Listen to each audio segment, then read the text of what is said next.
আসসালামু আলাইকুম। বিশেষ শিখি ইউটিউব চ্যানেলের পক্ষ থেকে আপনাদের সবাইকে জানাই আন্তরিক শুভেচ্ছা ও শ্রদ্ধা। আজকের ভিডিওতে আমরা শিখব মাইক্রোসফট এক্সেল এ ব্যবহৃত কিছু গুরুত্বপূর্ণ গাণিতিক এবং পরিসংখ্যান ফাংশন।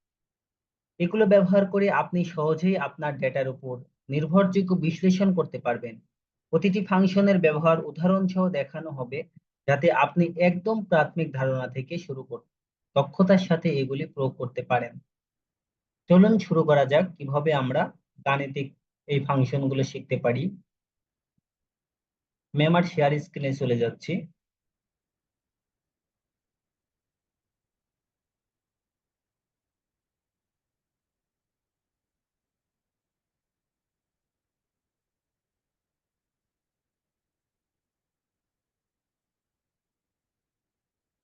আমরা যে ফাংশন গুলো শিখবো, মোস্ট ইম্পর্টেন্ট ফাংশন যেগুলো আমাদের সচরাচর কাজে লাগবে, বেসিক ফাংশন গুলো আমরা সবগুলো কভার করার চেষ্টা করবো এই ভিডিওতে ইনশাল্লাহ। সর্বপ্রথম যে ফাংশনটি আমরা শিখবো সেটি হচ্ছে সাম ফাংশন।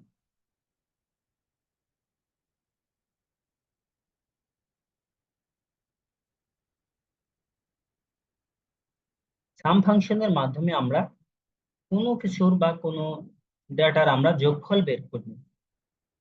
মানে আমি চাচ্ছি যে এই যে যতজন আছে এদের বয়সগুলোকে আমরা সামেশন করব, অর্থাৎ এইগুলোকে সবগুলো আমরা টোটাল যোগ করব।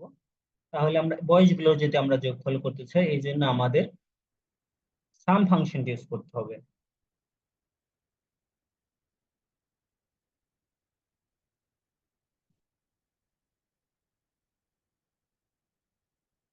এরপরে আমাদের মাউস যেটাকে আমরা যোগ করতে চাই প্রথমটাকে সিলেক্ট করতে হবে, এবং এইভাবে আমরা মাউস ড্রাগ করে টেনে এনে সর্বনিচ পর্যন্ত টেনে দিলে আমাদের এটার যোগফলটি এখানে।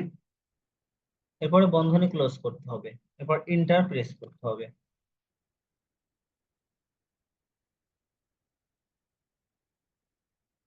এভাবে আমরা সহজে একটি টেবিলের সাম করতে পারি। বাট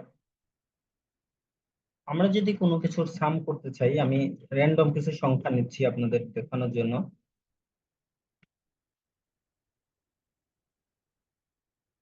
সাপোজ আমি এই তিনটার যোগফল করতে চাচ্ছি।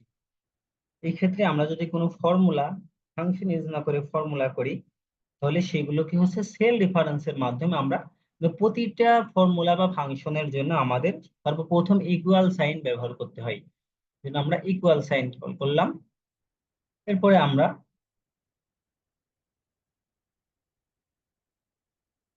এগুলো যদি আমরা সিলেক্ট করে দিই, ইন্টারপ্রেস করি, তাহলে দেখেন কিন্তু আমাদের কিন্তু এই যোগটা হচ্ছে না। মানে আমরা সবগুলো কিন্তু একটা একটা করে যদি করি, তাহলে আমাদের কিন্তু এইটা কাজ করবে। সেটা হচ্ছে ফর্মুলা। কিন্তু আমরা যখন কোনো ফাংশন ইউজ করব, যেটা সাম ফাংশনের মাধ্যমে আমরা কিন্তু টোটালটা যোগ করতে পারবো। অথবা আমরা এখন আমি সাম ফাংশনটা এখানে লিখে দেখাচ্ছি। সাম এই B13 is to B4, এইগুলো হচ্ছে এক একটি সেলের নাম।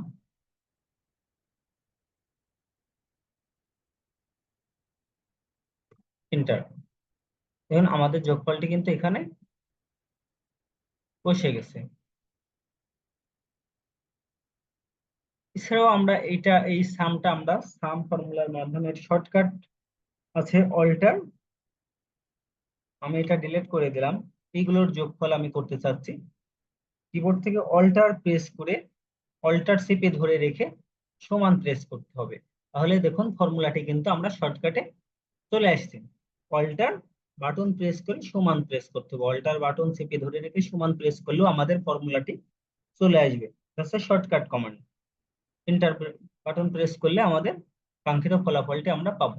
আমাদের কিভাবে আমরা সাম করতে পারি সেটা আমরা দেখলাম।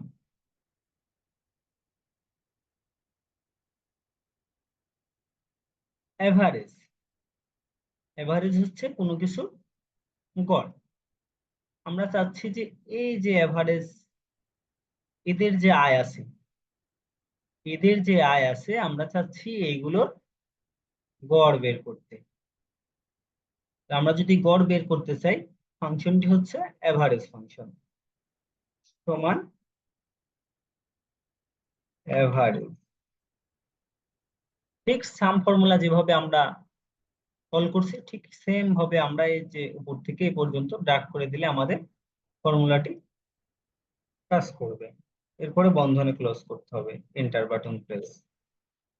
আমাদের কাঙ্ক্ষিত ফলাফলটি এখানে কিন্তু আমরা পেয়ে যাচ্ছি। আপনারা এখানে ফর্মুলাটি দেখতে পাচ্ছেন না, কারণ আমি এখানে একটি টেবিল নিয়ে কাজ করছি। যার কারণে আপনারা এখানে আপনাদের বোঝার জন্য আমি পুনরায় এই সংখ্যাগুলোকে টেবিলের বাইরে নিচ্ছি এবং এইটাকে আমি এখানে যদি দেখাই এভারেজ, AVERAG এভারেজ। এখন যদি আপনারা ফর্মুলাটি লেখেন, দেখেন এইখানে কিন্তু ফর্মুলা বারে ফর্মুলাটি শো করছে। এরপর ব্র্যাকেট ক্লোজ, দেন এন্টার। তাহলে আপনার কাঙ্ক্ষিত ফলাফলটি পেয়ে যাচ্ছেন। এইখানে গড়ে কত টাকা আয় হচ্ছে সবার, সেটা কিন্তু এখানে আমরা দেখতে পাচ্ছি। এটা হচ্ছে গড় আয়। কাউন্ট, কাউন্ট হচ্ছে কাউন্ট ফর্মুলার মাধ্যমে আমরা কিন্তু কোনো সংখ্যাকে গণনা করি, অর্থাৎ ওই সেলের সংখ্যাগুলোকে, কতগুলো সেল আছে সংখ্যাগুলোকে তারা কাউন্ট করবে, নামের সংখ্যা কাউন্ট করতে পারবে। এই যে আমরা কিন্তু নিচে যে স্ট্যাটাস বার আছে সেখানেও কিন্তু আমরা কোনো কিছু যখন রেঞ্জ কে সিলেক্ট করি তখন দেখেন নিচে কিন্তু আমাদের এভারেজ কতগুলো আমরা কাউন্ট করছি, মিনিমাম কত, ম্যাক্স কত এবং এর সাম কত, সেগুলো কিন্তু আমরা দেখতে পাচ্ছি।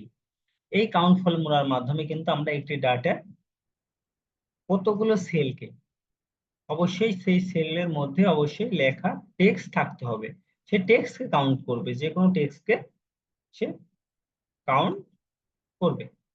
আমি চাচ্ছি এখানে নাম, এই নামগুলোকে কাউন্ট করতে যদি আমি চাই, তাহলে এই নামগুলোর সেল যেটা আছে আমরা এখানে কাউন্ট করব। এখন যদি আমি ফর্মুলা এখানে লিখি,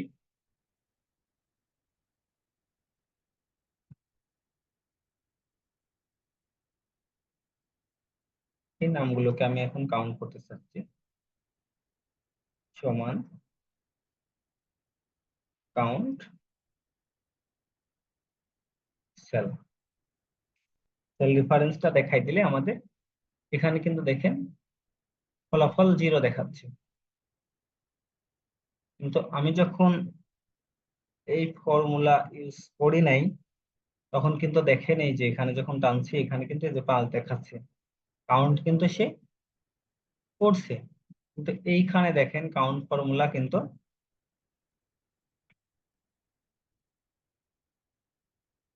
তার কাঙ্ক্ষিত ফলাফল দিচ্ছে না।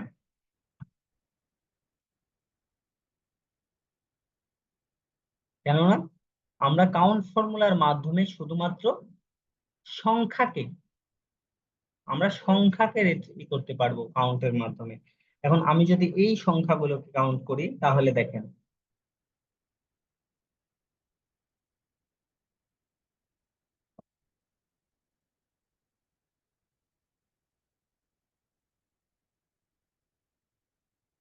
এখানে কিন্তু এগুলোকে দেখেন সংখ্যা কিন্তু কাউন্ট হচ্ছে।